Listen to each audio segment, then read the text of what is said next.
This channel does not promote any violent, harmful, or illegal activities. All content provided by this channel is meant for educational purpose only. RG Kar হাসপাতালের প্রাক্তন অধ্যক্ষ সন্দীপ ঘোষের আর্জি এক কথায় খারিজ করল সুপ্রিম কোর্ট। সন্দীপের বিরুদ্ধে আর্থিক অনিয়মের অভিযোগ করে মামলা করেছিলেন হাসপাতালের প্রাক্তন অ্যাসিস্ট্যান্ট সুপার আক্তার আলী।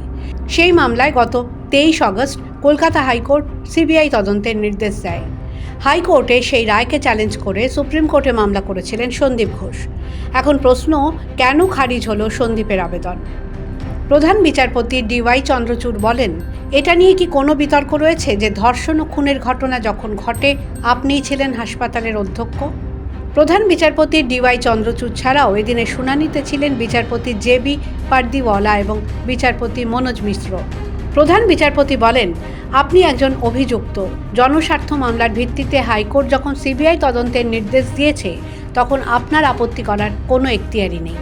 এদিন সন্দীপ ঘোষের হয়ে সওয়াল করেন আইনজীবী মীনাক্ষী অরোরা। তিনি বলেন, কলকাতা হাইকোর্ট রায় ঘোষণার সময় তাদের পর্যবেক্ষণে বলেছে যে আরজিকর হাসপাতালে দুর্নীতির সঙ্গে ধর্ষণ ও খুনের ঘটনার যোগ থাকতে পারে। মীনাক্ষী বলেন, আমাদের আপত্তি এটা নিয়েই। আর্থিক অনিয়মের তদন্ত নিয়ে কোনো আপত্তি নেই, কিন্তু খুন ও ধর্ষণের ঘটনার তদন্তের সঙ্গে কেন তা জুড়ে দেওয়া হলো? মহামান্য আদালত দয়া করে হাইকোর্টের রায়ের 11 নম্বর পৃষ্ঠার 15 নম্বর অনুচ্ছেদকে বাদ দেওয়ার নির্দেশ দিক। তা শুনে প্রধান বিচারপতি বলেন, এত উতলা হওয়ার কি আছে? এটা নিয়ে তো কোনো বিতর্ক নেই যে ধর্ষণ ও খুনের ঘটনার সময় আপনি হাসপাতালের অধ্যক্ষ ছিলেন। সুতরাং তদন্তে আপত্তি কোথায়? ধর্ষণ ও খুনের ঘটনার সঙ্গে আর্থিক অনিয়মের যোগ থাকতে পারে বলে হাইকোর্ট তো একটা পর্যবেক্ষণ জানিয়েছে, কোনো রায় তো দেয়নি। তদন্ত করেই দেখা যাক। প্রধান বিচারপতি আরও বলেন, হাসপাতালের বায়োমেডিক্যাল ওয়েস্ট তথা বর্জ্য পাচার বা বিক্রির সঙ্গে খুন ও ধর্ষণের ঘটনার যোগ রয়েছে কিনা তা নিয়ে আপত্তি থাকার তো কথা নয়। এটা নিয়ে আপনি সুপ্রিম কোর্টে এসেছেন কেন? সন্দীপ ঘোষের আইনজীবী মীনাক্ষী অরোরা আক্তার আলীর ভূমিকা নিয়েও প্রশ্ন তোলেন। তিনি বলেন, আক্তার আলীকে মুর্শিদাবাদে ট্রান্সফার করে দেওয়া হয়েছে। ব্যক্তিগত আক্রোশ থেকে তিনি সন্দীপ ঘোষের বিরুদ্ধে এইসব অভিযোগ করেছেন।